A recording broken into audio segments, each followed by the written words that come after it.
2005 साली आम्ही डॉक्टर लोहिया यांच्याकडे आलो आमच्या आईला घेऊन.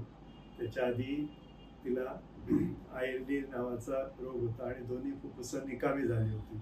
डॉक्टरांनी व्हेंटिलेटरवर ठेवण्यासाठी सांगितलं होतं, पण आईने व्हेंटिलेटर लावण्यास नकार दिला.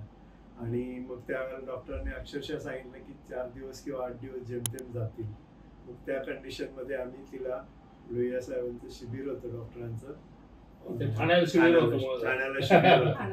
त्यावेळेला शिबिरामध्ये आम्ही अक्षरशः तिला खुर्ची सकट उचलून आणलेलं होतं आणि तिला ऑक्सिजनचं सिलेंडर लावून त्या कंडिशन मध्ये घेऊन आलो होतो.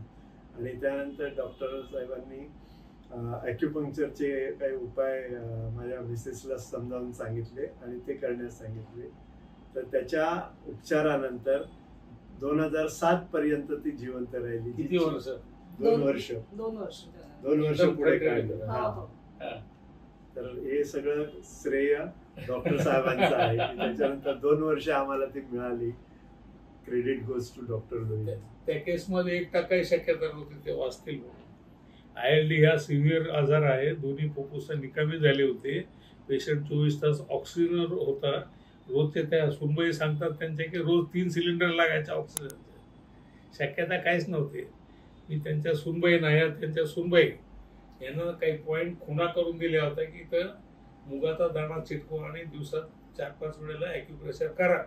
त्यांनी इमानदारीने सासूबाईची सेवा केली आणि ॲक्युप्रेशरनी पूर्ण त्या नीट झाल्या. शक्यता काहीच नव्हती त्या केसमध्ये. त्याला चमत्कार म्हणण्यासारखीच केस आहे.